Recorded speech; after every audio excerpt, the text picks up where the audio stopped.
June 30 മുതൽ November 30 വരെ ഈ നമ്പറിൽ നിന്നും ചെയ്തിട്ടുള്ള ട്രങ്ക് കോൾ ബില്ലുകളുടെ ഡ്യൂപ്ലിക്കേറ്റ് കോപ്പിയാണ് അതിലുള്ളത്.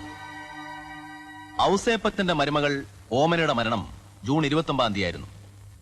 ഔസേപ്പച്ചൻ നിങ്ങളുടെ ഏറ്റവും അടുത്ത സുഹൃത്തും. വളരെ ഡിപ്ലോമാറ്റിക് ആയിട്ടാണ് ഈ മരണം ആത്മഹത്യയായിട്ട് റെഫർ ചെയ്യപ്പെട്ടത്.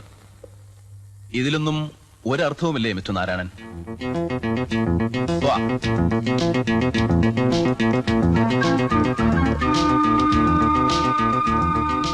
നാരായണ, തന്റെ വണ്ടി ഇപ്പോഴും റോങ് സൈഡിൽ തന്നെ.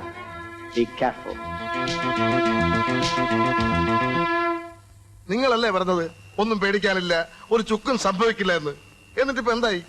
എന്തായി? എന്തെങ്കിലും ആയിട്ടുണ്ടെങ്കിൽ അത് ഇയാളുടെ കുഴപ്പം കൊണ്ടാ. അതിന് ഞാൻ എന്ത് ചെയ്തു? മന്ത്രിമാരെ പരിചയമില്ലെന്ന് താനും നിന്നോട് അവരോട് പറഞ്ഞത്. പരിചയം ഉണ്ടെന്ന് പറഞ്ഞാൽ കുഴപ്പമില്ലേ? ഒലക്കേടെ മൂട, ഇയാളൊരു മരമണ്ടനാ. ഒരു പരിചയമില്ലാത്തവനും വെറുതെ ഒരു അന്തസ്സിന് വേണ്ടി പറയും 4 മന്ത്രിമാരെ പരിചയമുണ്ടെന്ന്. മന്ത്രിമാരെ കാണുന്നതും സംസാരിക്കുന്നതും തെറ്റാണെന്ന് ഒരു പുസ്തകത്തിലും പറഞ്ഞിട്ടില്ല. താനൊരു പൗരപ്രമാണിയാണ്, സമുദായ നേതാവാണ്, ബിസിനസ് മാഗ്നറ്റ് ആണ്. മന്ത്രിമാരെ കാണും, സംസാരിക്കും. അതിന് CBIക്ക് എന്ത് കോപ്പാടോ? അതെ, അവർക്കെന്ത് കാര്യം? എന്നോടല്ല ചോദിക്കേണ്ടത്, അവരോടായിരുന്നു. ചോദിച്ചില്ലല്ലോ. നാരായണൻ എവിടെ കുഴപ്പം പറ്റിയെന്നറിയാവോ? ആദ്യം അവര് ചോദിച്ചപ്പോ ആരെയും പരിചയമില്ലെന്ന് പറഞ്ഞു.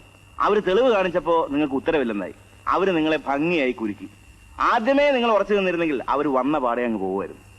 അപ്പോഴേ അവരിനി നിങ്ങളെയും കാണാൻ വരും. പല തന്ത്രങ്ങളും ഉപയോഗിക്കും. വഴങ്ങരുത്.